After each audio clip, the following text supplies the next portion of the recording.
นี่แหละน้ำท่วมที่บ้านกองย่างและบ้านกองปทุมวันเนาะพี่น้องตั้งแต่วันที่ถามในบ้านเนาะแต่วันที่9จนฮอดปัจจุบันยังบ่ทันลงเชื่อรถจักรนี่เคยปีนเคยคว่ำมาเลยเนาะเฮ้อนะปีนมาแล้วได้บาง2-3บ้านกองย่างของปทุมวันนี่เนาะแห้งบ่ว้าวแม่100 500คณะบ้านเพิ่นก็มายายน้ำให้พ่อแม่พี่น้องประชาชนในชาวบ้านก็จะให้ขั้นนี้เอาขึ้นบ่ทันแล้วนี่เนาะได้เฮ็ดยึงขึ้นเลยนะโอ้หมดคูหลังคาเฮิ่นเลยเด้อพี่น้องรถไถนารถอย่างต่างๆเขาเจ้ามีคนจะบริจาคเนาะเครื่องของหรือว่าน้ำอย่างนั้นติดต่อมาทางไหนเบอร์โทรจะได้มีบ่2 เซนขอบใจที่ให้เอาแม่ตามไปเนาะใจพ่อใหญ่ขอบใจลุงไว้สวัสดีเป็นคนละเซนขนมนี่เอาแม่แล้วขอบใจ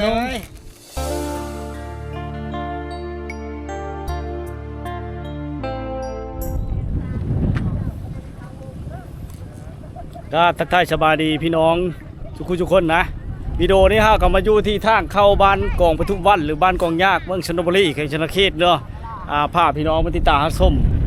น้ำท่วมภัยพิบัติถือว่าหายแห้งทุกคนเลยบ้านนี้นะยังแต่ทั้งหลังคามันว่าชาวบ้านเขาเจ้าก็อาศัยนอนอยู่คืออยู่อย่างตามกันทักถามเนาะตัวนักชุดว่าสิเข้าไปเลาะเบิ่งในหมู่บ้านแต่เข้าบ่ได้ทุกคนเนี่ยเพราะว่ามื้อนี้มันล่มแห้งนะขนาดเหือชำนี้เขาเจ้าโบกกาผ้าไปเนาะนี่เหือชำนี้ทุกคนเหือจักชำนี้นะเขาเจ้าย่านเนาะเพราะว่าชาวบ้านเขาเจ้าก็อาศัยแก้เพิ่งหรือว่าอาศัยใส่แบที่อย่างมาสัตว์เลี้ยงอย่างมาเลี้ยงอยู่แถวเมืองนี่เพราะว่าแถวนั้นมันท่วมมาแล้วทุกคน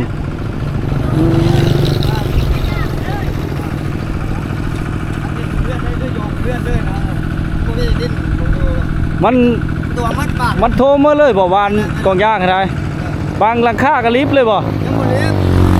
แต่ว่าอยู่ไรแล้วมันโทรมาเลยทั้งทึ่งกะโอ้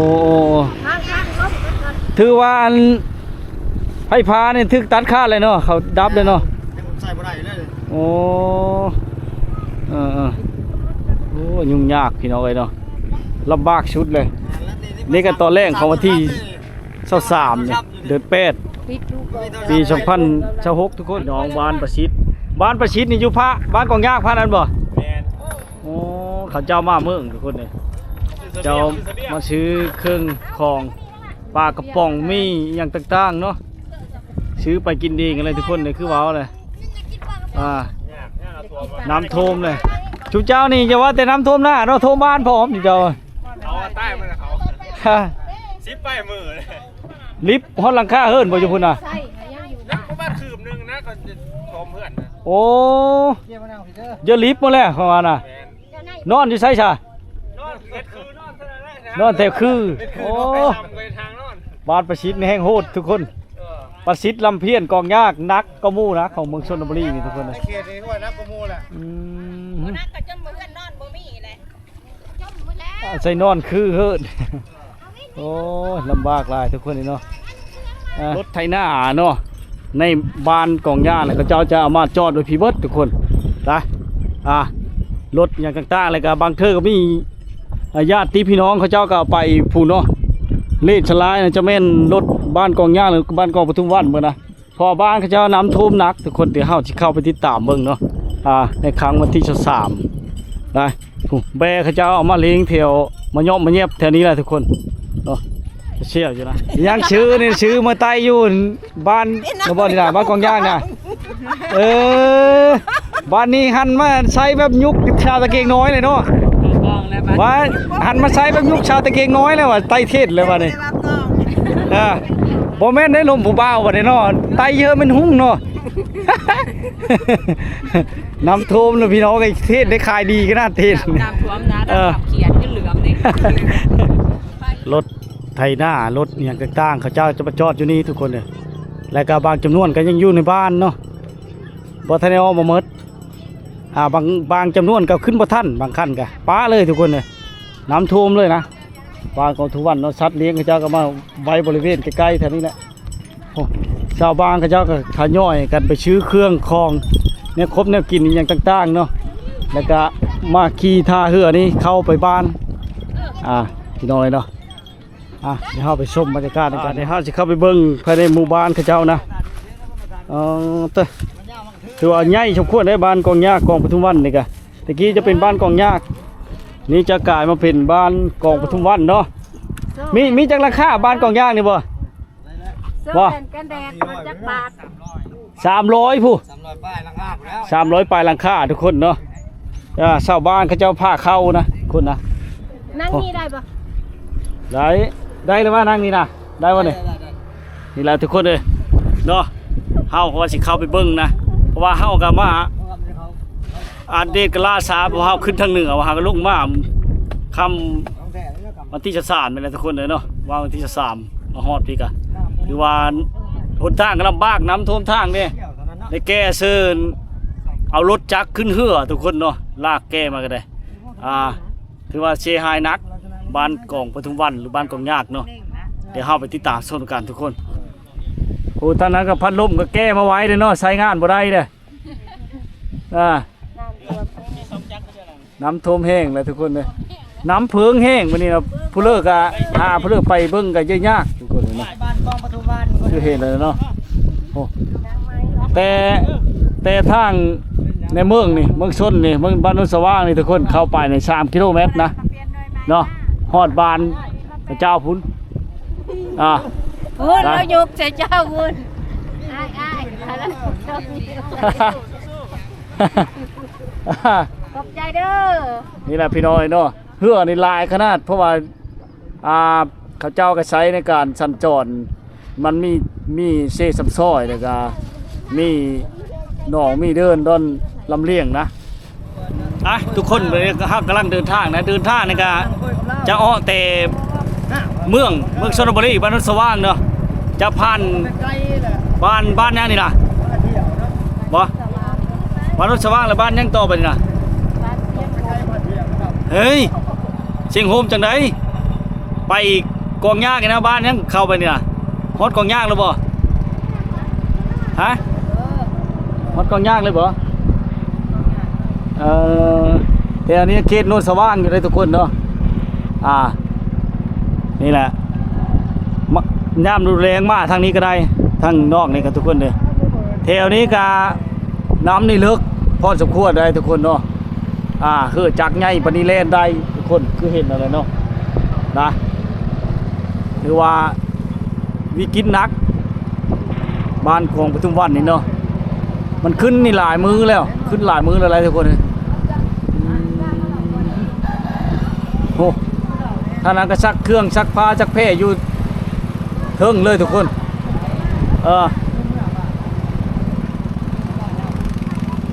กลายเป็นเมืองบาดาลแล้วพี่น้องเนาะนี่แหละประเทศทะเลกับประเทศลาวนะฤดูฝนจะไม่ลดทุกคนเลยถือว่าปีนี้ก็เสียหายนัก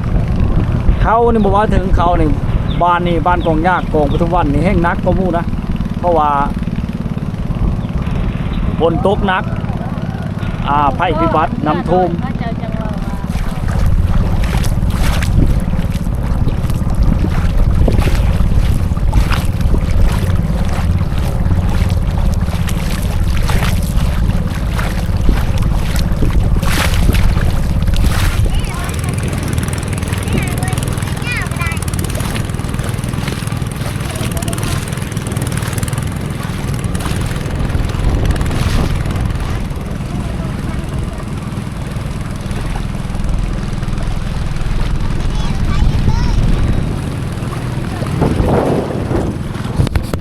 ทุกคนเนาะตอนนี้เขากำลังเดินทางเข้าสู่หมู่บ้าน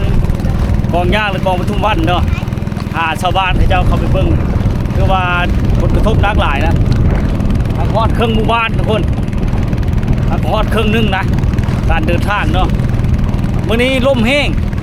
เห็นให้ชาวบ้านเขาเจ้าก็บ่จะกล้าพาไปเนาะว่าลมแห้งเนี่ยใครจะฝนบ่ตกตื้มเอาฝนตกตื้มมันหลังคาจะรีบได้เคยมีปีนึง2019 2020 2 ปีนะทุกคนนักเนาะท่วมนักนำตัวบ้านของทุกวันเอามาดูหนังทุกบ้านเนาะทุกวันของเราแอมของทุกวัน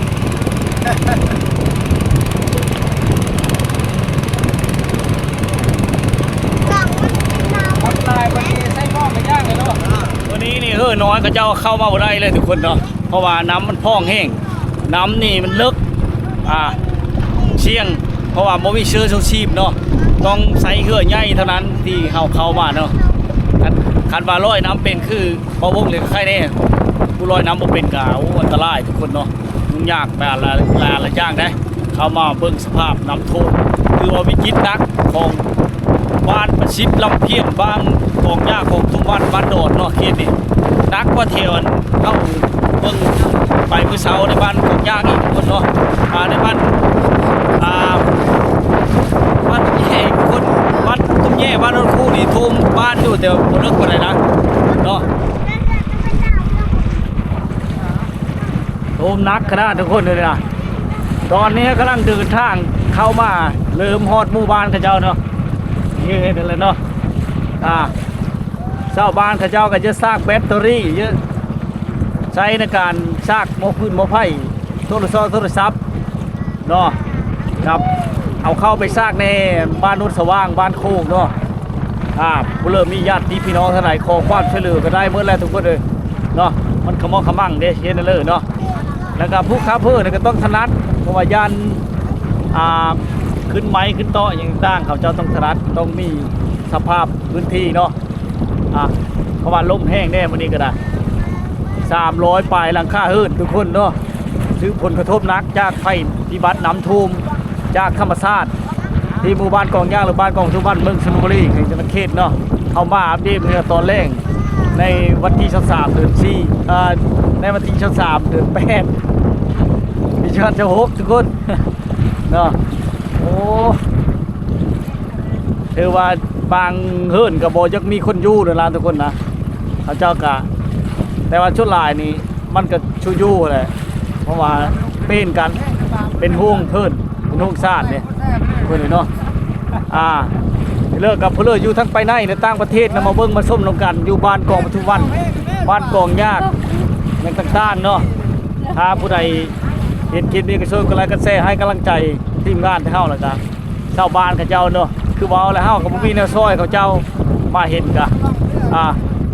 น่าสงสารหลายเพิ่นเฮาก็เกือบท่วมทุกคนแต่ญาติพี่น้องเนาะญาติพี่น้องขุดลงไว้ถ้าเครื่องเฮามาแล้วเขาเจ้าขุดแล้วแหละ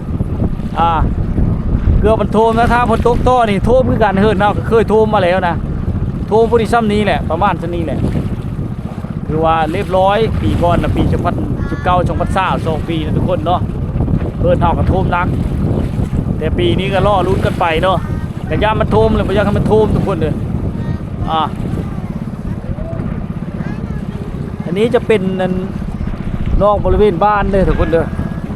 ทางในบ้านเนี่ยแห้งชิลึกเทียงให้เทียงหน้าเขาเจ้ารีบเลยทุกคนเลยมันขึ้นมานี่มาหูจังมือนะเนาะเดี๋ยวทักถามจากชาวบ้านเขานี่เรายังทำเพื่ออยู่ทุกคนได้ลายมือเลยคือว่าไข่เดวเครื่องของท่านเล็กๆน้อยๆเนี่ยมันขึ้นไหวจะทำอิฐทุกคนเลยน้ำนี่ยังขึ้นกึบนะขึ้นกึบอยู่ทุกคนเลยเนาะบางหลังคาทิ้งนี่ไปเลยทุกคนเพราะว่าน้ำมันชัดแห้งแล้วหญ้าเป็นอย่างไปเลยทุกคนเลยนี่คือบ้านกองปทุมวันหรือบ้านกองยางเมืองชลบุรีแข่งชนเขตเนาะเหตุการณ์น้ำท่วมเข้ามาเบิ้งวันนี้ก็สดๆร้อนๆค้างวันที่23เนาะเดือน8 ปี2026ทุกคนได้ชาวบ้านเขาเจ้าขึ้นชิปั่นกันอยู่นะเพราะว่าถ้าได้เผาเครื่องคองอย่างต่างๆเขาเจ้าขนโอปเมิร์ดขนโอบางจำนวนชนลายเขาเจ้าขึ้นเทิงเฮือนนะตัวบ้านนี้มีเฮิร์นเวลาโมเดิร์นจะค่อนข้างโบราณนะเพราะว่ามันเคยท่วมแล้วที่ผ่านมาแต่มันบนนักแบบนี้ทุกคนปีนี้เนี่ยนักหลายนักแห้งนะนักคักเนี่ยพี่น้องเลยเนาะ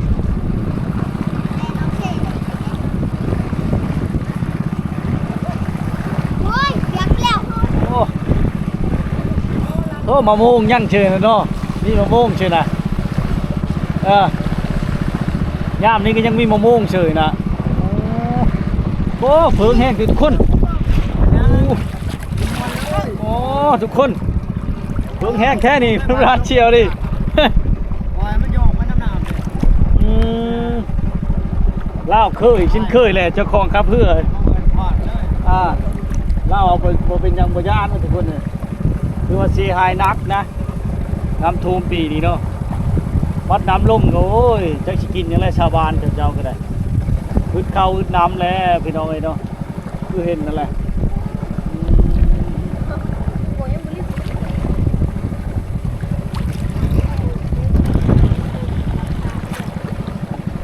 ใกล้บางบอนก็อยู่แต่หลังคาเฮิรนทุกคนเนาะ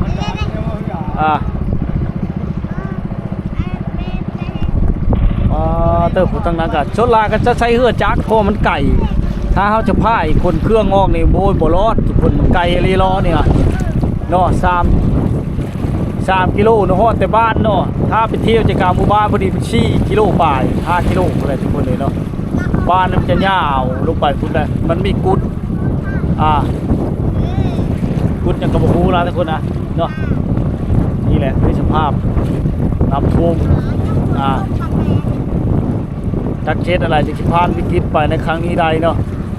น่าจะยังหึงน้ำลงเนี่ยมันขึ้นแล้วมันน่าลงได้อันแถวแขวงสวรรณเขตของเมืองชลบุรีนี่ทุกคนเลยเนาะเมืองช่องค้อนเมืองชลบุรีเมืองจำพอดน่าจะท่าบางท่องน่าจะท่วมน้ำนะพี่น้องอันเมืองช่องค้อนเมืองจำพอดเมืองชลบุรีนี่โอ้ยนักเนาะนี่นักขนาดน้ำท่วมนักทุกคนเลยเขานำซ้ำป่าในบ่ว่าถึงนะแม้แต่ต่อมันก็บ่ยั่งทุกคนแถมยังมาท่วมบ้านเฮือนอีกบ่านี่เฮือนชาติล้านเปไผ่นี่ก็ใช้บ่ได้แล้วเขาตัดแล้วเพราะว่ามันน้ำท่วมขึ้น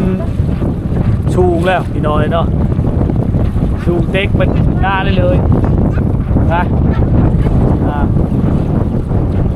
โอกาสมันจะลงจากมือไหนเนาะยังโมโหเลยเอามาอัปเดตเนื้อครั้งวันที่23เนาะ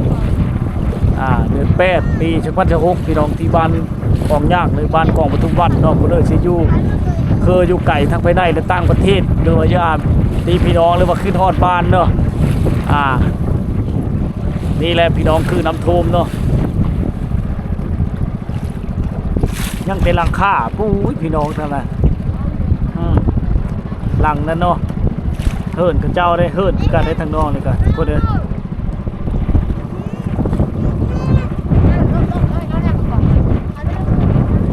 โอ้เมิดเลยทุกคนบอเลยแม้แต่หลังคาเดียวนะน้ำท่วมหมดเลยเนาะว่ามันแห้งใส่หม้อก็จุดบ่ได้พอเลยทุกคนเลยตัวนักบานนี่ทุกคนเลยเนาะ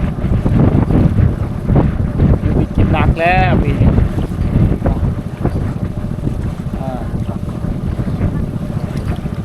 ยกว่าพวดนักพวดเนี่ยยากแล้วแถวนี้พวดเนี่ยโกมนักบ้านกองปทุมวันหรือบ้านกองยากเนาะเมืองชลบุรีเนาะก็จะขึ้นหลายมือเลยนะทุกคนนะก็เห็นเลยเนาะ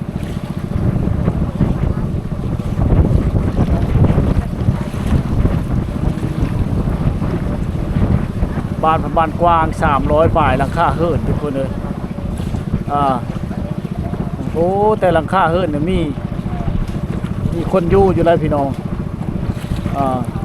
เนาะเอาเครื่องของอย่างต่างๆล่อท่าระดับน้ำขึ้นกาเกี่ยมและเชื่อถุงแทรกถุงอย่างต่างๆนะบางต้นไม้ที่มันบทนท่าโดยเฉพาะกุ้มหุ่งเนาะเรียบร้อยพี่น้องเรียบร้อยเนาะตายเรียบร้อยนะ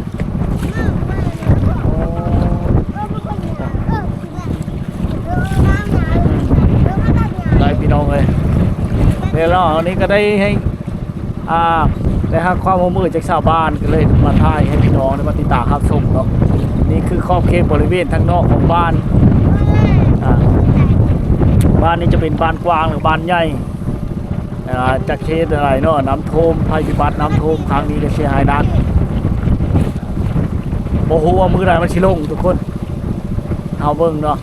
เอาก็ได้ประกาศมาบ้านแล้วก็ได้มาอัปเดตให้พี่น้องได้มาติดตามรับชม น้ำนี่ท่วมหัวแล้วทุกคนเลยแถวนี้นะน้ำนะเลิกพอสมควรแล้วนี่เลย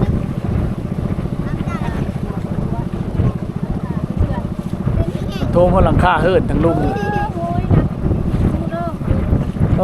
หอยเนาะลูก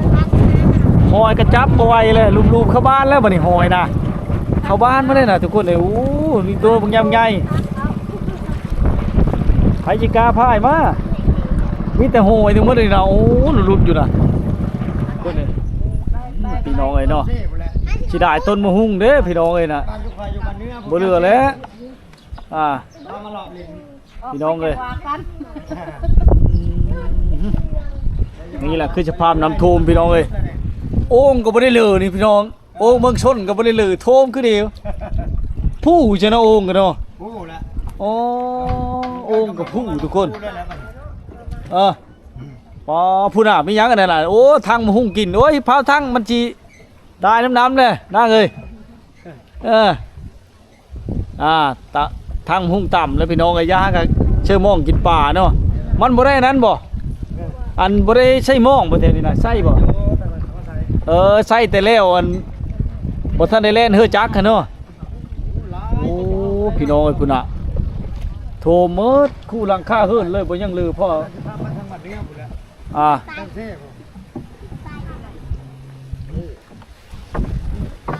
อะไรค่าไม้เลยบ่ไปได้ป่ะนี่โอ้ใส่ปะนั้นเลยบ่ไปทางนี้อีกนะทุกคนนะเนาะ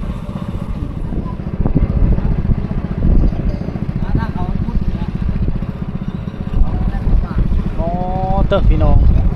ท่านนั้นก็ยังอยู่เลยพี่น้องเลยคือว่าชาวบ้านเขาเจ้าบริยากย้ายหนีแต่นี่เลยนะเพราะว่ามันอยู่มาแต่ดึกดำบรรพ์เลยทุกคนเป็นจังได้ก็สู้ไปน้ำกันเนาะให้กำลังใจกันทุกคนเลยน้ำท่วมเนาะนี่แหละบ้านกองยากองทุกวันแต่ก็เคยท่วมอยู่แต่มันบริท่วมนักป่านนี้ทุกคนท่วมเล็กๆน้อยๆเนาะท่วมลาดตารางคือจุดอันนี้นี่โอ้ยหลายวันแล้วมันท่วมนะมือละวันแล้ววันนะเห็นให้ยุ่งยากร่มก็แห้งบาดยุ่งยากไปเมื่อส่วนชุนแนวบาด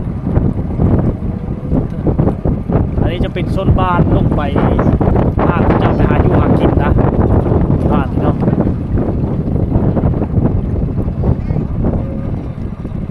บางเฮิร์นมันก็น้ำไม้เฮือบางเฮิร์นมันก็เอาขี้หุบมาทุกคนในบางเฮิร์นก็มีฮอดอันแมงไม้แมงโต๊ะสารพัดบ้านเนาะ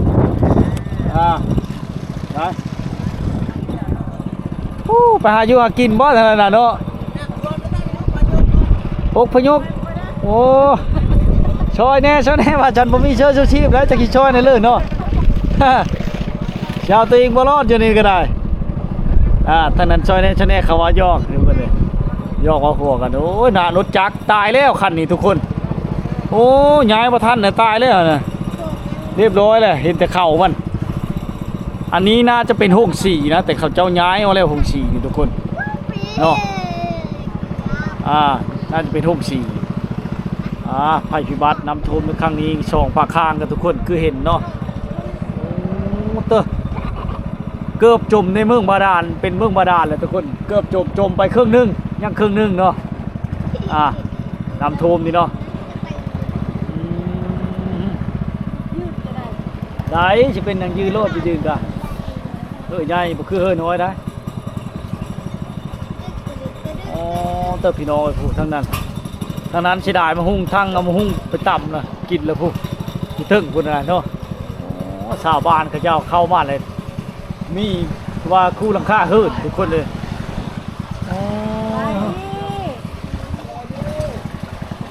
รอท่าน้ำลงจังมือมสิลงนี่บ่3-4 มือมาแล้วมันสิลงนี่เนาะ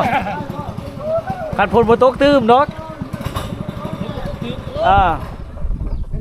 ฝนตกตื้มกันแล้วเลยทุกคนคุณอาผมสบายดีน้ำท่วมวันนี้ก็ไม่ยอมไปเนาะจำเป็นเลยอยู่ต่ออยู่คู่ราคาเฮิร์นทุกคนเลยนะ แถวนี้นี่ผู้ย่าผู้หญิงเขาเจ้าก็พายเฮือปิ่นนี่ทุกคนเลยนะมันยังอนามัยบ่เนี่ยอนามัยเดินบ่ยานนั่นขี้เยอะเฮาโอ้ เลยเขาเพื่อน โอ้เต้อเครื่องนี่ฮุบเอาขึ้นเทิงหมดแล้วนี่เนาะผู้ใดเฮิรนเวลาในเสียเปรียบขนาดเนาะ เพื่อนเวลาแล้วเพื่อนอยู่ทงกูเด้เพื่อนเวลาหัวมันเลยพวกมาอยู่เพื่อนใน อันนี้เฮิรนได้นะ พวกมาอยู่น้ำป่า ป้าเต้อเฮิรนได้กันยังโทรมานี่ เงินในก็ยังแล้ว เฮิรนนอกจักกี่ช้ำใดเนาะ เงินในก็ยังเงินนอก แนวอยู่แนวกินก็คือเห็นแล้วพี่น้องน้ำท่วมจักสิกินยังเนาะกินแต่มะฮุ่งนี่แหละนี่มะฮุ่งสลานอยู่นี่ น้ำลิ้นน้ำกินบ่มี น้ำกินบ่มีแต่น้ำลิ้นซ้ำชิลิ้นน้ำน่ะ โคตรน้ำเลยเนาะ เต้อคนพี่น้องไอ้เนาะโอ้ยลำบากหลายชาวบ้านเขาเจ้าก็บ่จักรู้จักพื้นอย่างนี้ย่า ยืนไม่ยังท่วมอยู่เนาะโอ้ยบ่เคยมาเดือแล้วต้องมาทุกวันนี่ว่า หากก็ได้มาถ่ายทอดให้พี่น้องได้มาติดตามส้มค้างทมิตรนะบ้านกองทุกวันนี่พี่น้องโทมนักกะลีรอเนี่ยโทมคู่หลังคาเฮิดโทมทุกมองทุกบอลเลยบ่ยังเหลือเพราะน่ะน่าเสียดายแต่มาหุ่งนี่ดกๆนะทุกคนเลยเนาะ เงาเปื่อยได้นี่ เปื่อยเลยเงาบ่รอดแล้วมันก็ตายแล้วยุบลงแล้วนี่น่ะน่าเสียดาย พอน้ำนี่นั่นนึงโทมไม่ได้ อันนี้หากก็ หลายมันคงแล้วว่า บ่ในเฮิรนก็มีเฮิรนเฮาก็มีเขาเจอได้หลายโพมาเที่ยวชมน้ำท่วมเขายังยามหุ่งเฮยอยู่ทุกคน โอ้ความน้ำมีน้ำใจขนาดน้ำท่วมป่านนี่โอ้เครื่องนุ่งทุกคนหอยฉลานอยู่นะเพราะว่าบ่มีบนไหวเลยดิใส่ยางในนั้นเพราะให้มันแห้งนะทุกคนนะเพราะว่าเช่น้ำตลอดได้ชาวบ้านคือจีน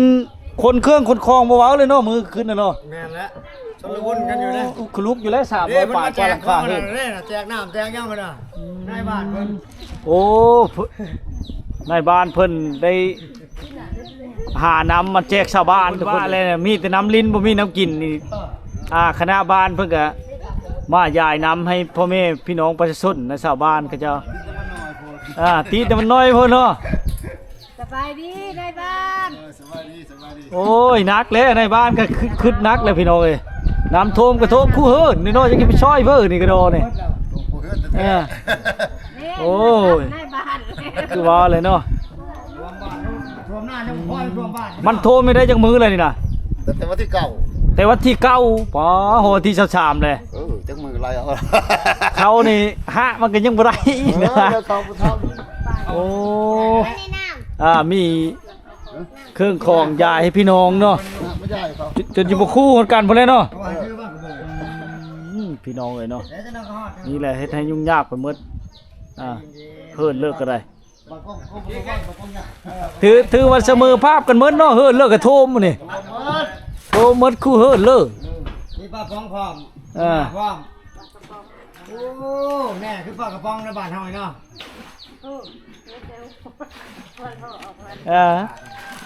ยากแล้วพี่น้องนี่แหละคือวิกฤตอย่างนะ นี่ของท่านได้ไป ปานบ่อยู่แล้วชำนี้เพกข้อที่เชื่อปานอยู่ว่าไปเลย อยู่ตรงนี้ยังว่าใครเนี่ยเขาจะเอากระโดดขา นี่แหละพี่น้องไอ้เนาะมาเบิ่งมาส้มมาเห็นแหละนี่แหละน้ำท่วมที่บ้านกองย่างเลยบ้านกองปทุมวันเนาะพี่น้อง ตั้งแต่วันที่9ถามในบ้านเนาะแต่วันที่9จนฮอดปัจจุบันนี่ยังบ่ทันลงเลยจนฮอดวันที่23แล้วนี่เฮามาถ่ายเนาะเดี๋ยวบ่ได้ลงเลยทุกคนน้ำน่ะความลึกของน้ำเนี่ยโอ่งจนพู่ทุกคนสามารถเฮ็ดให้โอ่งพู่ได้ฮะบ่มีมั่งมีแต่โอ่งเนาะเท่นี่พอดอยู่ในป่ามั่งน่ะแล้วก็ซักผ้าซักแพร่พี่น้องโอ้ยโอ้เจ๊ไหมก็มาทุกมันใต้ เป็ดไก่ทุกคนแช่ๆอยู่มันก็บ่หนีไปใช่นะเพราะมันไปบ่ได้ลงไปกระตุกน้ำมันก็บ่ยอมไปล่อท่ากินนั่นแมงไหมแมงตอกอีหยังต่างๆเนาะโอ้หาเนี่ยมานูนนั่น มีความสุขเนาะ นั่นทุกคน น้ำท่วมแล้วก็มีความสุข หาเนี่ยมานูนติงพอได้บ่ให้มันจุ่มน้ำมันเนาะซ้อนซองบ่ติงจังล่ะบ่มีในห้องบ่ติงจังน่ะคือบ่ลงน่ะ มอ นี่ มีเลยเนาะโอ้นี่ตู่บ่ได้ห้องอย่างผู้เฮิงเรื่องนี่เนาะผู้ไว้ยังไปยังตีกไปทุกคนเลย โอเคมันสบายสักเครื่องโอ้ย เออ ทำไรไฟสว่างดิ น้ำไหลไผ่มอดและไผ่เขาดับเลย ยังแต่น้ำไหลน้ำอาบบ่อึดน้ำอาบมีบ่อึดพี่น้องเอ้ยพุ่นเด้อบัดปวดท้ายพุ่นแล้วพี่น้องมันยากเนาะนี่แหละพี่น้องเอ้ยเนาะสภาพน้ำไหลไผ่ประดับบาดนี่ มันก็ยานไผ่ฟ้าลัดวงจรมันตีเลยโอ้ยวิกฤตหนักหลีแต่วันที่เก่าทุกคนเลยถือว่านักนะบ้านกองย่างหรือบ้านกองปทุมวันเนาะที่เฮามาเห็นมาเบิ่งนี่ก็โอ้ยลำบากหลายชาวบ้านเขาเจ้าเนาะถ้าไผอยากบริจาคมีทุนฮ้อนเนาะพี่น้องสามารถสนับสนุนทีมงานเฮาได้ทุกคนรถไถคันนี้เอาขึ้นบ่ทันแล้วนี่เนาะได้เฮ็ดเยิงขึ้นเลยนะ ปากกวา ขันโทมขึ้นกว่านี้น่ะเช็ดแล้วเลยเนาะ เรียบร้อยเลยบางนี่ โอ้ยพี่น้อยเนาะบอกเป็ดนี่มันบ่ลงกันบอกคือปล่อยเลยนี่นะ บ่ลงนะ เอาไปบ่ทันเด้เนาะ บ่ลงอ่ะ เอาไปบ่ทันป้าเลย มันอยู่ในขอบเขตของมันเด้อเป็ด มันกระยานคือกันน้ำลายเนาะเป็ดกระยานคือกันทุกคนเลยนี่เนาะคือสภาพน้ำท่วมโอ้โลมดนี่มีชี้100ไปราคาพุ่นบางกองใหญ่น่ะคิดว่าถ้าในบ้านอื่นใช่บ่ได้ชี้100ไปราคาบ่ได้พี่น้องเอ้ยเนาะคือเว้าเลยนักอันนี้น่ะบ่แม่นทอกเข้าน้ำซ้ำป่าพี่น้องเฮิ้นซ่านล้านเป็นเนาะ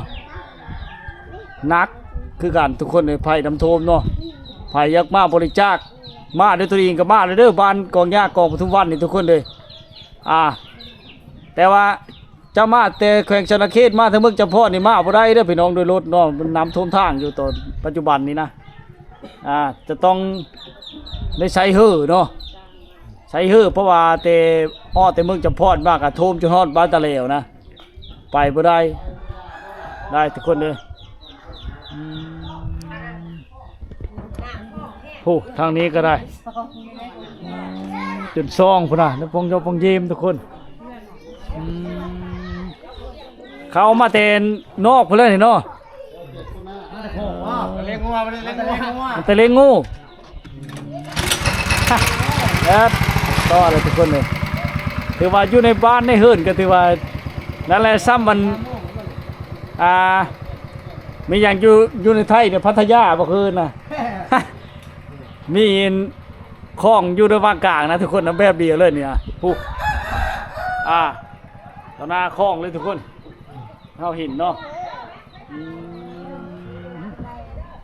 ได้ท่าแต่คลองค่อยน้ำลุ่มเลยเนาะชักเช็ดนั่นเลยเฮ็ดยังไม่เป็นเลยโอ้ยพี่น้อยช่วงน้ำขึ้นทบิดนะเฮามาประท่านแห้งสิยุ่งยะหลายอย่างเนาะยุ่งยะหลายมองหลายบอนทุกคนรับ3 กิโลนะบ้านเขาเจ้านี่เนาะความยาวนะทุกคนเลยโอ้เต้อนักลีทุกคนเลยพระนั้นก็มีอีกบ้านเขาเจ้านี่ บ่ได้ไปหานบ่มื้อนี้ มาจอบเพื่อน มาเจาะเพิ่นก็เลยปิดหานเลยโอ้จนปิดกิจการเนาะน้ำท่วมนี่เนาะ เด้อหานเสริมสวยอยู่ตลาดเมืองชลบุรี พี่น้อยเนาะนอนอยู่พุ่นบ่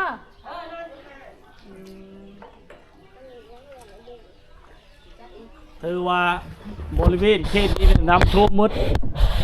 บ้านนี้นะบ่มีแม้แต่หลังคาเดียวเนาะที่บ่ท่วมทุกคนจะท่วมหมดคู่หลังคาเฮิรนเลยชลายชาวบ้านเขาเจ้าขึ้นอยู่ชั้นที่2แบบนี้นะชั้นลุ่มนี่อยู่บ่ได้เลยทุกคนเด้เพราะว่าน้ำลึกเนาะลึกพอสมควรน้ำนี่ทุกคนเลยภัยที่มักในการบริจาคนะมาลูกทุกคนมาบริจาคด้วยตนเองเด้อบ้านกองยากหรือบ้านกองปทุมวันนี่เนาะเขาบ่อยากติดต่อทีมงานเท่ากันมาบริจาคช่วยเหลือเพื่อนแน่พี่น้อยเนาะเลยอยู่ไกลทั้งภายในและต่างประเทศอยากมาบริจาคด้วยตนเองก็มาแล้วแต่ว่าตอนนี้นั้นทางมาเตชวันนะนักเขตมาบ่ฮอดมาแต่เมืองพระราชไส้เลยฮอดทุกคนหรือว่าเมืองอัศพังทองเนาะ จะมาฮอดอยู่แต่ฮอดก็คือว่าแล้วต้องได้ต่อเฮือทุกคนเนาะแต่ก็เพิ่นก็ได้รับการบริจาคกันเล็กๆน้อยๆนี่นำมีเกลือเป็นโน่อย่างต่างๆเล็กๆน้อยๆทุกคนจากทั้งคณะเพิ่นเนาะทางในบ้านเพิ่นเอามาแจกยายแต่ละเฮิรนไว้นะจะแบ่งเป็นพูดให้เนาะเพราะว่าคือว่าแหละเขายากมากแพงไม่ยังก็อึดทีไปหมดแล้วข้อมือนี่ทุกคนเลยเนาะปิดร้อยลิ้นเชี่ยวตามสภาพ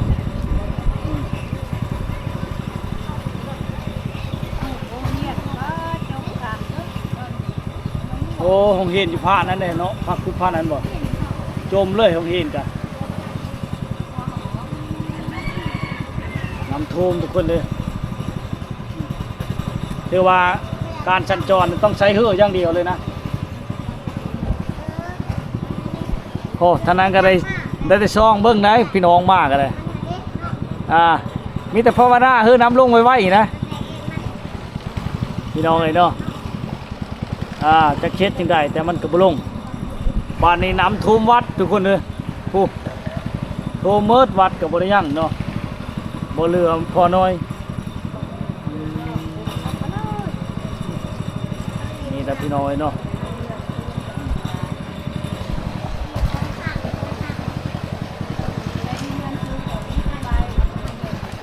น้ำท่วมหนักแล้วบ้านกองทุกวันหรือบ้านกองยากเนาะ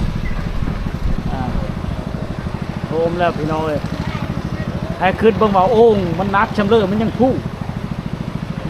ขึ้นได้เฉยนะทุกคนนะเนาะผู้ว่ารถอยู่แต่ในพวกก็มีเนาะผู้บริออกก็มีทุกคนเลยอนามัยเฮิร์นพร้อมมันนี่เนาะเถอะ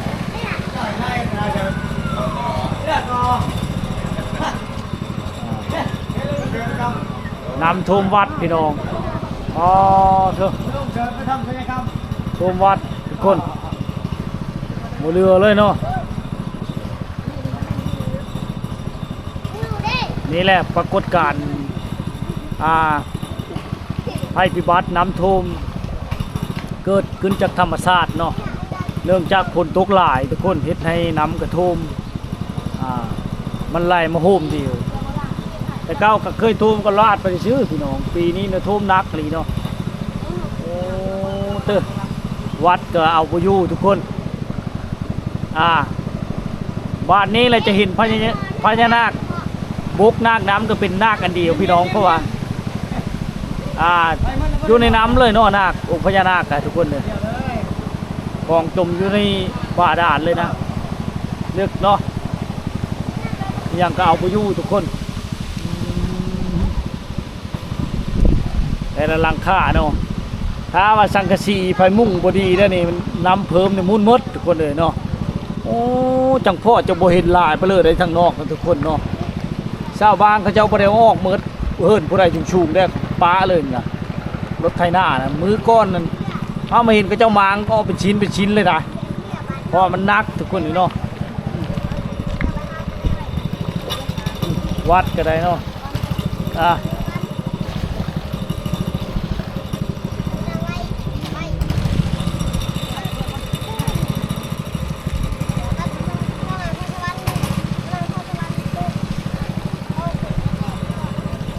เลยยังเลยพี่น้อยเนาะโหก็จนขึ้นเป็นด้านนี่น้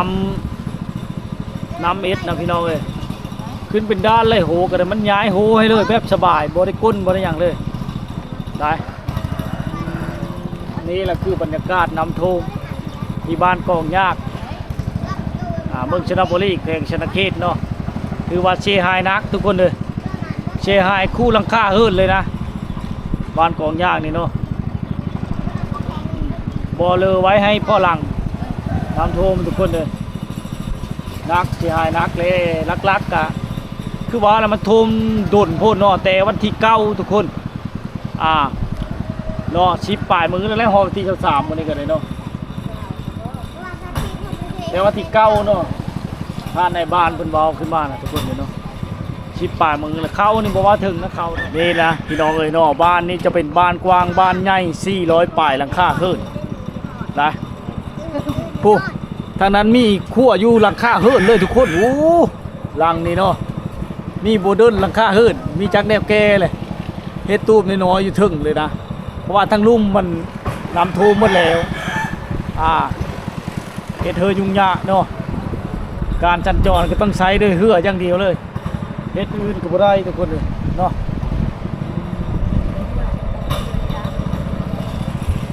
นี่แหละคือสภาพน้ำท่วมนะทุกคนเลยที่เรามาเห็นน่าเห็นใจชาวบ้านกันเจ้าเนาะเฮิรนเฮากันเกือบยังน้อยนึงทุกคนเลยน้ำนี่จะคันมันฝนตกต่อในเซตเฮิรนเฮาก็มันเคยท่วมครั้งนึงมาแล้วเนาะเคยท่วมครั้งนึงมาแล้วปี2ครั้งทุกคนปี2019กับปี2020เนาะแต่ปีนี้มันคือสิหยุดหรือบ่ยักทุกคนถ้ามันหยุดเลยก็ใครแน่เนาะได้โอ้เป็ดข้าเจ้ากระลิงอยู่ในเหือเลยทุกคนบางคนก็สิคอมเมนต์ว่าเฮ็ดหน้าลอยฟ้าลอยน้ำเนาะบ่แล้วมันก็ลงทุกคนนี่เนาะคือว้าวเลยเนาะแล้วมันก็ลงทุกคนนี่ได้เดี๋ยวลูกจะต้องพอกอีกไปไหนมานาพี่เนาะนี่ได้สภาพคิดหนักทุกคนเลยมาแต่เมืองเหมือนบ่น่ะน้ำอยู่เพื่อนเพียงเอิ้กล่ะโอ้โดนนี้รถจักรโดดสลายอยู่ทุกคนเลยเนาะครับผมเป็นบ่กระชงลูกก่อน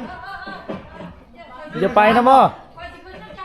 มีทางทายนี่นะเฮ้ยแกนั่งมา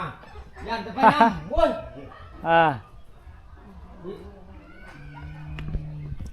นี่เลยนี่จะไปใช่นี่ใช้เหือเลยเนาะผู้เหือไว้บ่หลับผู้เหือไว้พี่น้องเลยท่านี้ก็บ่จักแนวอิดเลยจากคนเคยค้าขายจากคนมีภารกิจเห็นท่านนี่ก็บ่สามารถหนีไปใช้ได้ทุกคนเครื่องคนคลองมันก็เมยแล้วเพราะว่าลายมือลายวันแล้วที่นำท่วมนี่เนาะผู้ทางนั้นติ๊กจับเป็ดนี่ก็ทึกอยู่นะทุกคนเลยผู้เนาะผู้นี้ติ๊กเอารถจักรขึ้นเทิงเฮิรนเลยทุกคนเลยผู้เทิงผู้เนาะบางคนเขาบ่มีตีนรถตีนล่างเขาก็ใส่กกกล้วยนี่ทุกคนนี่ตัดกกกล้วยนี่มาใส่ให้มันผู้เนาะใส่เครื่องใส่ของอย่างต่างๆให้มันผู้อยู่ทุกคนเลยเนาะได้โอ้แถวนี้มีเฮือจักหลายทุกคนเขาซื้อไว้เกี่ยมไว้เลยนะโอ้พอใหญ่เลยก็อยู่ทึ่งบุญได้สบายดีโอ้ยเนาะน้ำท่วมมีจะคือได้ชิลงเนาะโอ้ยเนาะไปกับชาวบ้านเขาเจ้ากับพ่อมาด่าอยู่ให้มันลงไว้ทุกคนเลยว่าน้ำท่วมนี่เฮ็ดให้ยุ่งยากในการสัญจรยุ่งยากเมื่อวันกูแนวเนาะบ่จักแนวครบแนวกินลายทุกอย่างได้บ้านกองทุกวันหรือบ้านกองยากเมืองชลบุรีเนาะเพลงชนคีดถ้าผู้เลือกยังบริจาคเนาะก็สามารถติดต่อมาได้ทั้งข้อความพี่น้องหรือว่าอยากช่วยเหลือมาด้วยตัวเองก็ได้เด้อที่บ้านกองยากเมืองชลบุรีเพลงชนคีดหรือว่าเข้ามาปัจจุบันนี้จะเข้ามาทั้งนี้เด้อพี่น้องเด้อทางเวนาซ้ายเมืองพลัดไส้หรือว่าเข้ามาทางเมืองอาจจะพังทองเนาะเช่นทางเลเกาถ้าเข้ามาทางรักษาจิงห้าเมืองจำพอดนี่มาบ่ฮอดทุกคนน้ำท่วมทางเนาะฮอดอยู่แต่ว่าต้องต่อเหือต่อเลยต่อมาได้เนาะเพราะว่าช่วงนี้วิกฤตหนักหลายบ้านนี่เนาะหรือว่าพวกเลยจะตึกจะลุงนะบ่มีเลยมาบ้านนี่พี่น้อยเพราะว่าเขาเป็นห่วงเครื่องคองเขาหลายกว่ากินข้าวก็บ่แซ่บนอนก็บ่รับเลยนอนบ่ไปรับไปตื่นเลยแบบนี้ว่าน้ำท่วมบ้านท่วมเฮิรนเนาะเฮ็ดหยังก็ยุ่งยากไปหมดทุกคนเลยเนาะเพราะว่าล่อติดตามสถานการณ์น้ำไปตลอดเฮ็ดให้เขาเจ้าก็ล่อไปเลยนะว่ามันท่วมแบบนี้วิกฤตหนักทุกคนเฮ็ดให้ยุ่งยากเนาะเฮิรนทุกคนนี่เลยการเคลื่อนไหวของชาวบ้านเนาะนั่นก็คือนี่แหละทุกคนเลยเนาะ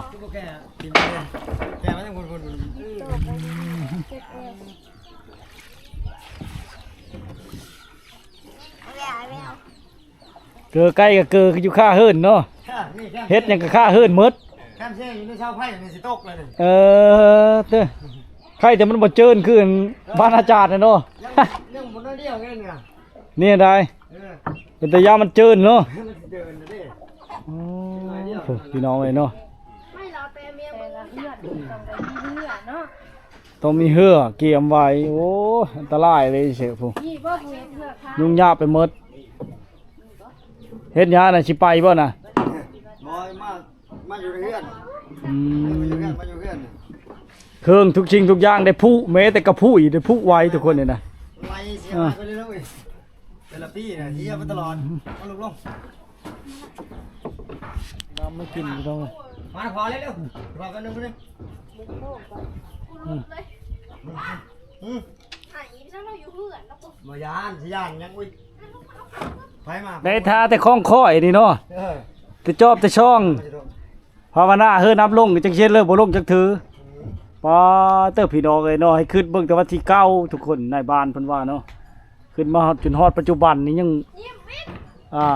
ยังบ่ลงอยู่ โอ้ยอมยิ้มนี่ล่ะ นี่แต่คนรอท่าเฮือน้ำลงทุกคนเด้ย ยิ้มยังไงยิ้มเช้าไผ่น่ะ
เป็นไงว้าวเลยเมื่อยเลยอยู่แล้วบัด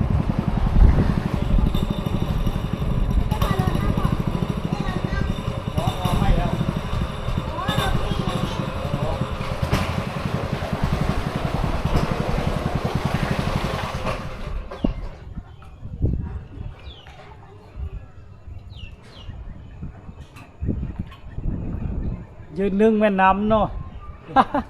ตอนให้ยืนนึ่งแม่น้ำแล้วพี่น้องเอ้ย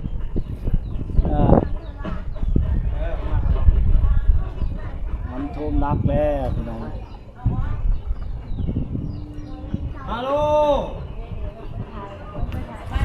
อันนี้คือสิชูงพ่อจำโคนบ่โทรมเนาะแต่เก้ากันเคยโทรบ่เคย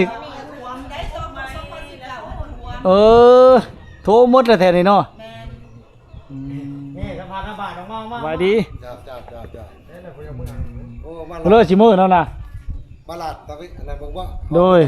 แมนหอบเลยบ่หอบหมดเมื่อยแล้วนี่ก็บ่รอดเลยเหย้าคือแล้วในบ้านกันเนาะบ่ไหวเลยเมื่อยขึ้นนักเลยน้ำท่วมคู่หลังคาเฮิรน สิลงไปทำเพิ่นเรื่อง เฮิรนหลังนี้สูงก็มู่นี่ทุกคนเลยป้ารถจักรเต็มอยู่นี่พร้อมเนี่ยเนาะตะกี้ไหนมันมีหลังคานึงเด้เต็มอยู่นั่นน่ะอยู่คือทางเฮามาน่ะอันนี้ว่าเครื่องบริจาคก็ได้เท่านี้นะ ด้วยแม่ โอ้พี่น้องไอ้เนาะ ได้ปั้นกัน ใครจะมาบริจาคเองก็มาโลดทุกคนบ้านกองปทุมวันหรือบ้านกองยากนี่เนาะได้ฉะนั้นเนาะ ลายเด้อเพื่อนหนึงได้นี่ เพื่อนหนึ่ง นี่ ขอบใจ ใช่น่ะไปยังน่ะผู้ชายน่ะป๊บเลย เศร้าละอ้าย ไม่ยังน่ะตึกจะลุงอยู่นะคักผู้ แม่น ท่านน่ะตึกจะลุงอยู่ราคาโยนเฮิรนเลย ทำผุนหันอยากลิบลายเขาว่ามันอยากต ยุ่งยากเนาะทางนั้นแห่งลิฟต์คักกว่านี้บ่ทางแถวบ่ได้ไปนะ ำเห็นว่าจะว่าดับไผ่ดับน้ำทางน่ะ ดับเนาะจำเป็นแล้ว เบิ่งเด้อผู้ไปพลาดเด้อ อุกใจแล้วหลายมือนี่เนาะแต่ว่าที่เก้าในบ้านว่า มันธรรมดาในว่ามันที่ก็คอยหันจักสิว่าจะเฮิงบ่ได้แหละอย่างว่า แต่ว่าที่4ที่5ผู้บ่จักมันขึ้นน่ะ ขึ้นมาแล้วก็4เทื่อนี่เด้ ชี้เด้อเลย แม่เทื่อนี่เทื่อที่4นี่ แต่ว่ามันหนักเริ่มแต่วันที่9นี่หนักแห้งนี่เนาะ แม่น ชิปป่ามือชิปชี้มือได้นี่อ๋อชิปชี้15มือเลย ขึ้นมาแล้วก็บกกับบริไลแล้วก็ขึ้นมาใหม่แล้วก็บรินี่ประมาณข้างถึงข้างสิ จักหน้อยพายุสิมาอีกสมเอาว่าวันที่สิบ่มาอีกเนาะ คันมาไอ้นี่อุกเลยบ้านเพิ่นเบิ่งโตเพราะว่าลงตั้งแต่4-5มื้อพุ่น ยังไงคุณอยู่ว่าดิ คันว่าอันนั้นก็สิโยบจักหน้อยนะคันสิว่าบกอันนี้บอกกับบ่ทันว่าเพราะว่ามันอยู่แบบว่าอยู่ ยากเนาะลำบากชุดแล้วปีนี้เนาะ น่ายาก ใส่น้อยบ่ได้เลยรถน่ะล่มบ่ ได้ลูกบ่ได้ได้เฮือจักส่วนวันหน่อยนี่บ่ได้เพราะว่าล่มเด้ล่มมันตีพอกตึมเจ้าสิหา แถวหาเข้ามาก็บ่ง่ายเข้าไปจะเข้ามา ในบ้านนี่ยังว่าไม่ซิดอยู่บัดอยู่นอกคนตีเบิ่ง อยู่นอกมันตีตอนทางเข้ามามันแห้ง แม่น โอ้ยอันนั้นบ่ว่า ข้างนอกจะสั้นแถวน่ะเล่าผู้ขับโอ้ยบ่ยานแล้วบ่เป็นหยัง เออ ม คันเฮือให เรา ญ่ ลืม คือ เลย ว่าสิหันก็หานไปอยู่ ถือว่าเชื่อรถจักรนี่มันเคยปีนมันเคยคว่ำมาเลยเนาะเฮ้อ เอา น่ะ ปีนมาแล้วได้บาง2-3มื้อ โอ้ มื้อซื่อนี่ ทั้งรถทั้งเฮ้อเลยทั้งคนพร้อม นำกัน มีหยังกินไม่ที่ทั้งนั้นน่ะโอ้ได้ไม่ใช่ไม่ที่เอามาแต่เมืองคุณบ่ น้ำ มีแต่ผู้ชายทั้งหมด น้ำ เข้าใจบ่เป็นหยังแต่เฮาก็มีอยู่เอาไว้ให้ข่าวช้า อยู่บ่คู่คนกันอยู่400ปลายราคาพุ่นขึ้นว่า300ปลาย400ปลายว่า 400 ประมาณ บาทเลย โอ้กว้างรีบานกองยากของทุกวันนี่เนาะ อัแห้งบ่ว้าวนะ100 500คนนั้นสิ โอ้ แต่ว่าบอยว่าสมมุติว่าเพื่อนหนึงแล้วเถือเขาแบบว่าเป็น บ่ทันได้ออกชมนโคเนาะ แม่นแล้วก็เป็น2เฮือนแล้วก็เป็นว่าครอบครัวหนึง ปอเติดพังวานี่โล่มดคันว่าไล่เป็นหลังคาเฮือนนี่รับ500 อยากให้ลูกพันคีแต่หัวบ่เนื้อนี่ไปหอนห้างมันไต่แต่โง่มาแล้วให้ลูกเกี่ยวไปพุ่นอีกรอบมึง พูดอีก อื บ้าน แล้วก็เขาไปว่าพูด ความมันอะไร เติบด้วย โอ้แม่นแล้วแต่คอยนำแต่ทางนี่มาชื่อยังไม่เคยไปจักเทื่อทางนั้นละมาหาอยู่หากินกะ อืม มีแต่มาชายเดียวนี้ไปหาอยู่หากินกะ ถือว่าวิกฤตแฮงเพราะว่าแถวนะเส้นนะคะมันสิตาม เห็นบ่จัง อื นับไปนะ ม เห็นบ่ รับทางนั้นมันท่วมทางนั้นเลยเด้เนาะ แม่นมันตำเด้ทางคนแล้วก็เพิ่นก็นับได้แบบว่ามันสิตำทางคนทาง นี่แหละ ใครๆเด้ ไผบ่ท่านพอน้ำท่วมนี่เบิ่งเอาพี่น้องเอ้ยความลำบาก ทรมานได้ลู ทุกข์ใจจักเฮ็ดอะไรย่า จักเฮาจะคิดเอาสังตัวใดว่า เออ แม่หมดมือคันสั่นนันบ้านนั้นเด้แม่นเว้าดอกเลยยินเขาว่าตายเนาะประสิทธิ์เปียนเนาะ เด็ก เมียนคลองนี่แหละลูกเมียนคลองเก็บนั้นกินนี่เฮาสิทิมผัดสิได้ แม่นแต่ว่า จนสลบจนเสียชีวิต ตายเลยจักสลบบ่สลบจนตาย กินเขาแล้วแค่ โอ้ แล้วบัดนี้เลยเมื่อยเลยกินเขายามเพลนเด้แขนเขา ถือว่าหลายบ้านอะไรเมืองชนเท่านี้เนาะ ลายได้ นักก็มาเห็นก็นักคือบ้านที่เจ้านี่ในบ้านกองยากของทุกวัน แม่ถือว่าใน ประ บ้าน ชิดลำเพียนแถวนี้เนาะนักมันเนาะบ้านดอน4-5หมู่บ้านเนี่ยหลายโพดนี่จนไปยังแนวพระนาเลย อืมบ้น หลายเกิน อืมถือว่าเส้นทางนี่ขามนี่หลายวันเลยเด้หิวหนามก็เพราะหิวหนามจังว่าโอ้ยขอบใจนำเพิ่นมาสวยเลยบ่ได้ติเด้หนามกันรถไปเบาใดเด้อแต่ว่าเส้นทางมันขาม แม่นทั้งเมืองจำพรก็มาบ่ได้แต่เฮามาว่านนี่ก็มาทางนี้ทางบึงช้างนี่ได้เฮามาติละขึ้นเหนือเฮาก็ เบิ่งรถลูกเบิ่งรถบ่เป็นไรเด้อ อันนั้นค่าว่ามีคนจะบริจาคเนาะเครื่องของหรือว่านำอหย่างน่ะติดต่อมาทางใดเบอร์โทรจะได้มีบ่ นี่ ในเลิกเบอร์โทรจะทันในบ้านน่ะ 91295590 91295590เนาะ เจ้า ติดต่อมาทางท่านในบ้านได้พี่น้องในบ้านกองย่างหรือบ้านกองปทุมวันเนาะเมืองชลบุรีถ้าผู้เลืออยากช่วยเหลือเนาะภัยพิบัติน้ำท่วมนี่แหละติดต่อหาท่านในบ้านก็ได้หรือว่าทางช่องบ่วงก็ได้เด้อทุกคนเด้อเบอร์โทรตามนี้แหละตามเพิ่นบอกนี่แหละเนาะเพราะว่าอยากมาช่วยด้วยตัวเองก็ได้อยากมาช่วยด้วยนำทีมงานก็ได้นะทุกคนนะเพราะว่าติดต่อมาทางเบอร์ในบ้านเองแล้วจักสบายทุกคนเลยเนาะแต่ว่าปัจจุบันนี้ยังมาบ่ฮอดเด้อทุกคนเด้อเพราะว่าทางเมืองจำพรกับน้ำท่วมเนาะ เจ้า มาฮอดก็ต้องมาเหือเนาะ มาเฮือใส่โดยเฮือ แม่น การสัญจรต้องใส่โดยเฮือเบิด ใส่เด้อเหือทุกคนติดต่อ โดยเฮือ ถ้าเฮามาทางบ้านบึงช้างก็ยังใช้เหือ2โต โอ้โห มื้อก่อนน่ะ นี่แหละสถานการณ์มัน เข้าใจหลาย เจ้า ๆขอเป็ดลอยฟ้าทุกคนลอยน้ำ เขาเป็นลอยน้ำในเฮือเลยนี่โอ้ เป็ดก็ลอยน้ำลอยเหือ ลอยเฮือเลยเช่นอะไรเนาะชิปปลายมือเลยพี่น้องเลยข้อมูลนี่เนาะบางคนว่าเริ่มแต่วันที่9เนาะที่มันท่วมหนัก แต่ว่ามันท่วมมันทำอิฐอะไรนะตั้งแต่วันที่ที่5ทุกคนเนาะชาวบ้านเขาเจ้าเอานะเริ่มขนเครื่องขนของแต่ว่าที่1พอเตือนจนฮอดเช้าปลายมือเลยทุกคนเลยเขาเจ้าก็ได้ถือว่านักน่วงเนาะคือว่าอะไรลักๆคือน้ำกินกับอาหารการกินนี่แหละนักชาวบ้านเขตนี้เนาะแต่บ้านเฮิรนเขาเจ้านี่ได้บ้านจะแบ่งให้มันยุติธรรมกันละลีเนาะเนื่องจากว่า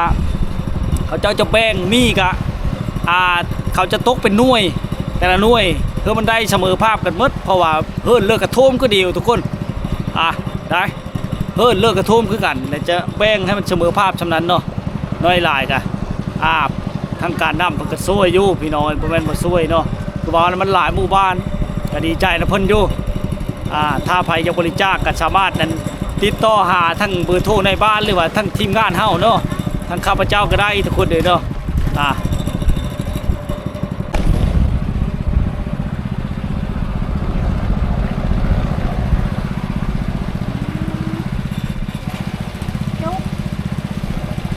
ทุกบ้านทุกหลังคาเฮิรน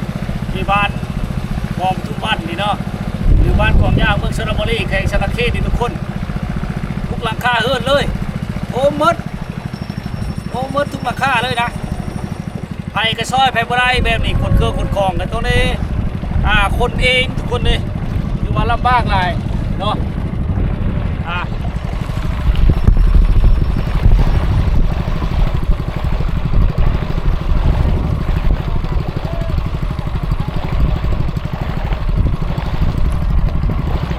น้อยเข้ามาบ่ได้ทุกคนเลยน้ำเพิ่นแห้งเพราะว่า3 มื้อขึ้นหลังเนาะเรือเขาเจ้าแก้รถออกล่มรถจักร3 4 คันเนาะตกเรือทุกคน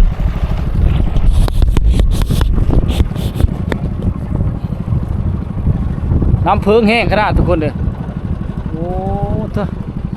คุณเนาะ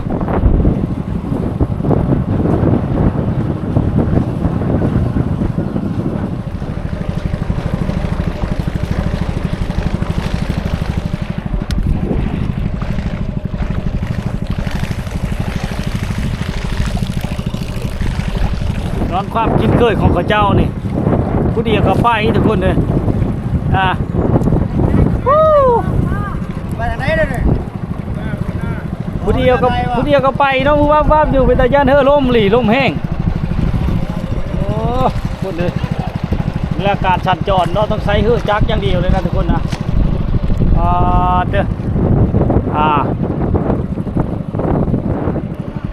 ทุกคนตอนนี้เข้ามาวิทย์บ้านในแล้วย่างบ้านนอกบ่หึงบ่นานก็คือสิฮอดค่าเหือที่บ้านนนสว่างทุกคนเนาะว่าเฮากับบ้าอัปเดตถือว่าจนเมื่อยแล้วทุกคนเนาะได้กลับเลยบ้านทุกคนได้โอ้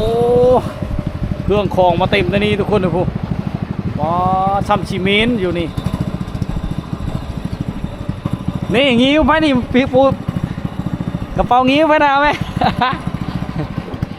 โอ้ปัจจุบันนี้ถือว่าน้ำอาบบ่อึดพี่น้องแต่น้ำกินบ่มี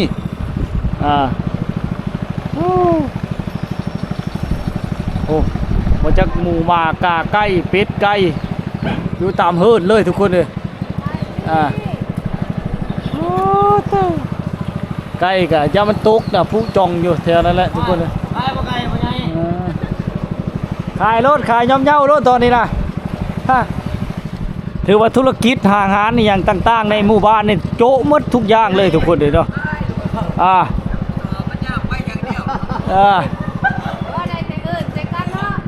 ได้แต่อื่นได้แต่เบิ้งนะผู้เลื่อมากกันได้ช่องเบิ้งพี่น้องเลยไปจังในวิทย์เลยเนาะผู้ว้าวนั่นแหละโอ่งกับผู้พระองค์ขันบ่ผู้ไว้กันมันย้ายหนีโอ่งอะไปน้ำเลยทุกคนเลยเนาะเถอะปาด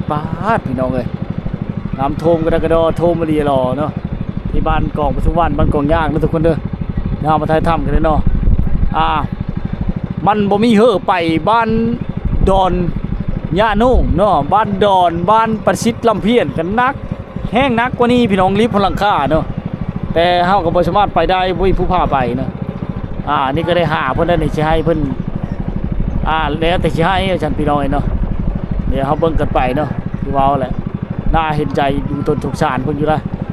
นะพี่น้องเนาะ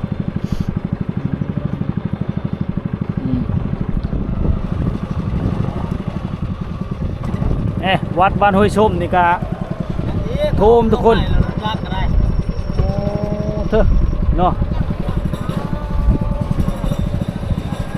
อ๋อเขาแก้รถจักรทุกคนยังแก้รถจักรเข้ามาอยู่นะเพราะว่าบ่มีบอลไวเนาะรถจักรบ่มีบอลไวซักแก้เข้ามาอะไรนี่นะต้องไปกับมาบ่มีบอลไวแล้วเนาะอย่ามันเฮ่เลยเนาะอย่ามันเฉียเลย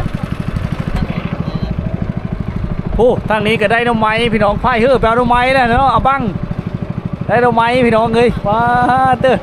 ไปดอกไม้แบบสบายเลยนะล้างค่าเลยทุกคนเลยเฮ็ดได้เลยใช่เนาะน้ำใสบ่อึดแต่น้ำกินบ่มีทุกคนนะนี่แหละคือสภาพบรรยากาศน้ำท่วมทุกคนเลยเนาะเดี๋ยวมาเบิ่งมาเห็นมาชมกันนะเดี๋ยวนักน่วงลายบ้านกองหญ้ากองทุกวันนี่เนาะโลมมดแท้ๆนะหลังคาเฮือนนี่500พี่น้อง500หลังคาแต่จำนวนครอบครัวเฮือนนี่เขาขึ้นจำนวนครัวนี่มี400เกือบ500เนาะใช่ปลานี่แหละทุกคนเลย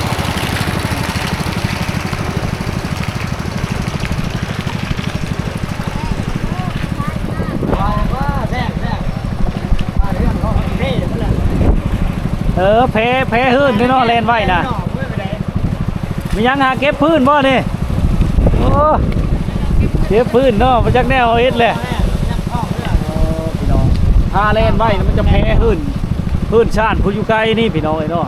เจ้าก็เล่นค่อยบางคนก็ถ้าว่าเล่นไว้มันพึ่งแห้งเลยทุกคนเลยมาแต่หูข้างนี้มาอยู่ผีเมื่อไรนะ อยู่ผ้านี้เมื่อไรหูนะเต็มอยู่นี่เลยนะแล้วหูละเคโอ้โหเบกขึ้นไปเลี้ยงอยู่ทั้งเฮิร์นทุกคนเลยโอ้เยอะอยู่นะทุกคนนะถือว่าปัจจุบันนี้เนาะเขาเจ้าจะเบาของกันทุกอย่างเลยจะซ้อยเรือเกื้อกูลกันทุกคนเนาะเขาเจ้าจะเบาของเดียวนะจะฮักชาช่วยเรือเกื้อกูลกันนะทุกคนเนาะพวกแล้วก็ล้างถ้วยล้างบุ้งโอ้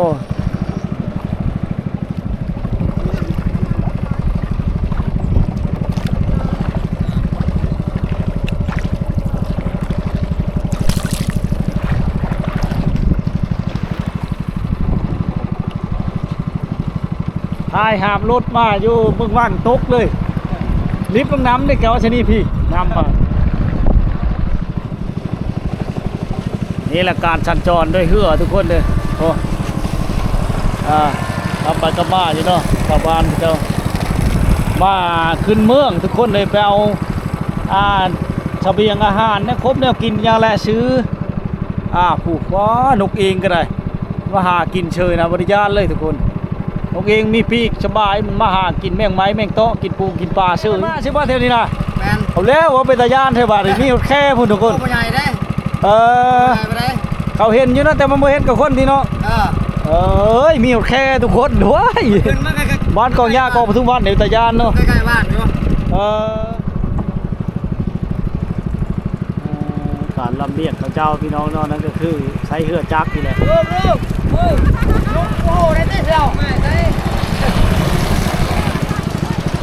คนนอกบ้านในเฮาก็กลับมาใช้เวลาอยู่2-3 ชั่วโมงทุกคนเข้าไปในบ้านเขาเนาะเพราะว่าเส้นทางการสัญจรนี่ก็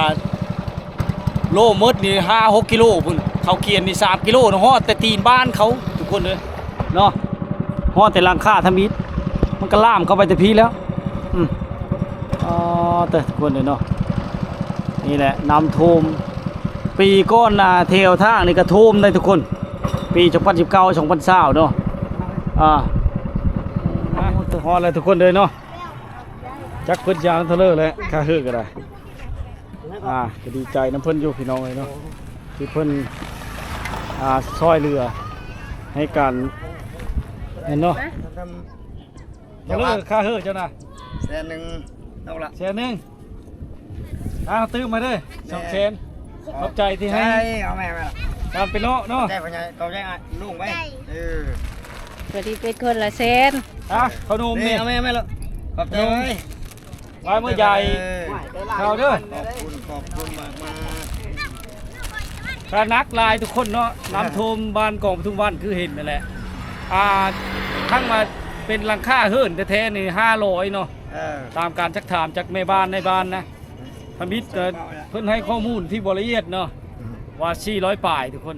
400ป่ายมันเป็นสมณคู่เนาะแล้วเป็นครอบครัวแท้ๆเลยจะ500หลังคาทุกคนนี่ถือว่ากว้างบ้านกองทุกวันหรือบ้านกองยากเนาะ กินแม่ขนมกินเบิ่งดูแซ่บบ่ นักน่วง กินเบิ่งดูก่อนหนึงกินเบิ่งดู พอเงินที่เฮาเคยเห็นมาในทุกคนเลยเนาะนักขนาดทุกคนเลยเนาะ ปลูก ไอ้ เลือก ของ มา กิ แล้ น ว นะมาแม่สิไปหาสามีนะ พอแต่ให้ก็กินทันทีเลยพี่น้อง ผู้ชาวบ้านเขาเจ้าก็ไปแก้เอาใบไม้มาให้สัตว์เลี้ยงเขาเจ้าทุกคนเลยใช้ด้วยเหือดจักแก้มากเนาะทุกคนเลยเนาะเต็มลำเหือทุกคนเลย เพื่อนเพื่อนเฟซบ่